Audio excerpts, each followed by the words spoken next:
Hi friends, welcome back to our channel. ఈరోజు నేను పిల్లలు ఎంతో ఇష్టపడి తినే ఎగ్ ఫ్రైడ్ రైస్ని ఇంట్లోనే ఈజీగా ఎలా ప్రిపేర్ చేసుకోవాలో చూపించేస్తాను.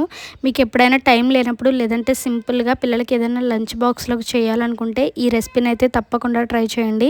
పిల్లలైతే చాలా ఇష్టపడి అయితే తింటారు. లంచ్ బాక్స్ అంతా కూడా ఖాళీ చేసుకొని తీసుకొస్తారనమాట. అంత బాగుంటుంది. ఇంకా లేట్ చేయకుండా ఎలా ప్రిపేర్ చేసుకోవాలో చూపిస్తాను.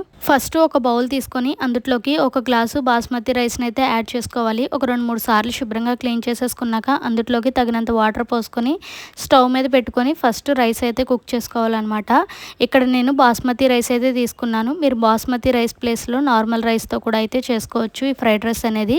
ఇలా రైస్ అనేది కుక్ అయ్యేటప్పుడు ఒక 2 డ్రాప్స్ అందులో ఆయిల్ పోసుకోవడం వల్ల బాస్మతి రైస్ అనేది చక్కగా పొడిపొడిలాడుతూ అయితే వస్తుందన్నమాట. ఈ విధంగా రైస్ అనేది కుక్ చేసుకున్నాక పక్కన పెట్టేసుకోవాలి. ఇప్పుడు ఇంకా ఫ్రైడ్ రైస్ ఎలా ప్రిపేర్ చేసుకోవాలో చూపించేస్తాను. ఫస్ట్ స్టవ్ ఆన్ చేసుకొని ఒక కడాయి పెట్టుకొని అందులోకి ఒక 2 టేబుల్ స్పూన్ ఆయిల్ని యాడ్ చేయాలి. ఆయిల్ కొంచెం హీట్ అయ్యాక అందులోకి కట్ చేసుకున్న పచ్చిమిర్చి, అలాగే కట్ చేసుకున్న క్యారెట్, కొంచెం క్యాబేజీ అయితే యాడ్ చేసుకొని ఒక 2 మినిట్స్ పాటు అయితే ఫ్రై చేసుకోవాలి.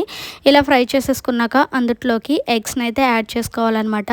మీరు ఎంత క్వాంటిటీలో అయితే చేసుకుంటున్నారో దాన్ని బట్టి ఎగ్స్ని అయితే యాడ్ చేసుకోండి. ఇలా ఎగ్ అనేది వేసేసాక ఒకసారి బాగా బీట్ చేసేసుకొని అందులోకి ఒక రెమ్మ కరివేపాకు కూడా అయితే యాడ్ చేసేసుకొని ఒక 2 మినిట్స్ పాటు అయితే ఫ్రై చేసుకోవాలన్నమాట. ఒక 2 మినిట్స్కి చూస్తే ఎగ్ అంతా కూడా చక్కగా ఫ్రై అయిపోతుంది. ఇప్పుడు అందులోకి ముందుగా మనం కుక్ చేసి పెట్టుకున్న బాస్మతి రైస్ని అయితే అందులో వేసేసుకోవాలి. ఇలా వేసేసుకున్నాక ఒకసారి గరిటెతో అయితే బాగా మిక్స్ చేసేసుకోవాలి. ఇలా మిక్స్ చేసేసుకున్నాక ఇప్పుడు అందులోకి రుచికి సరిపడినట్టు సాల్ట్ని అయితే యాడ్ చేసుకోవాలి. ఆ తర్వాత అందులోకి ఒక స్పూన్ ధనియాల పొడి, అలాగే ఒక స్పూన్ చికెన్ మసాలా అయితే యాడ్ చేసుకొని బాగా మిక్స్ చేసేసుకొని ఒక 5 మినిట్స్ పాటు లో ఫ్లేమ్లో పెట్టుకొని కుక్ చేసుకోవాలి.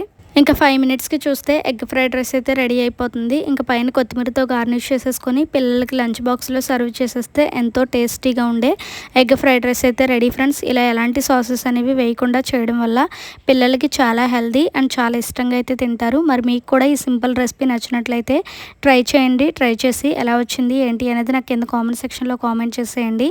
మళ్ళీ ఇంకొక మంచి సింపుల్ రెసిపీతో మేము ముందుకు వస్తాను. అప్పటి వరకు మన ఛానల్ని అయితే సబ్స్క్రైబ్ చేసుకోండి.